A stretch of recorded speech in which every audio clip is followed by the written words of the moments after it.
عليكم ورحمة الله وبركاته. hooyo warman fiican tahay hooyo gabadhaas sawirkeeda lagu soo diray hooyadeed baan ahay alxamdulilah hooyo waan fiicanahay 6 bilood baan joogaa imika Yaman oo kolba dhinac wareegaysanaya meel walba maray koonfur iyo waqooyi baan ka wareegay hooyo gabadhaydaas inay noosha la sheegaya meel ay ku noosheena ilaahay cilmi qaybkunba og ma garanayo isaaq baa iibsaday baa laygu yiri markii horena hawiye waxba loo haystay balse xaqiiqada ilaahay baa haya waxa la ii sheegay gashan gabdhood ay ku jirtay Sacuudiga la keenay oo la maxayday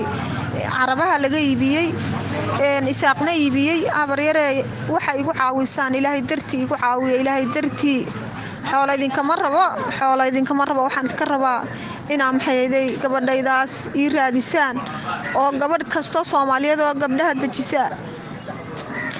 tii maxayday daacada ta kale ilaahay baa ka doonan doona tii daacada igu maxayday dirtaan habar waan idin ducaynaya biidmillah dilaalatooyinka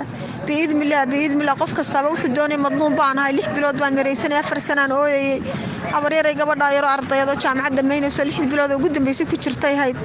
af Soomaaliga xitaa iska tacaraba af Soomaaliga caadiga ah baan xitaa aan dadka ka dhargin jirin ilaahay baa u qoray habaryar qadarkan rabbi baa iska leh habar waxaan ka codsanayaa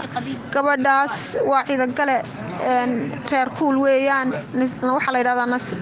Nadiira Cabdirashiid Jaamac Ismaan habaryar wixii ay ugu tari karaan ha ahaado in ay caawisaan oo gabadha daydaydaan xoolaadi kama rabay yani xoog oo igu dirtaan codkayga wareejisaan oo dadka muslimiinta wixii la ilaaha illa Muhammad rasuulullah caawiyaan oo ilaahay dartii ugu caawiyaan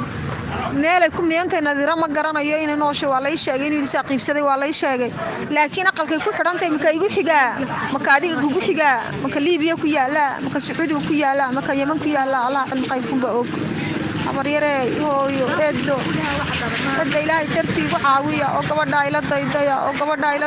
oo islaamnimo ila daydaya oo helnimo ila daydaya oo ilaahay dartii ila daydaya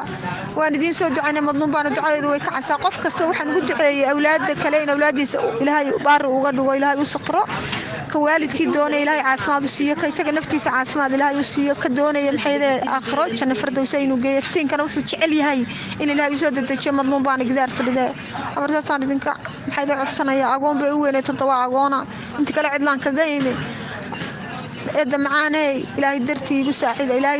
igu saacida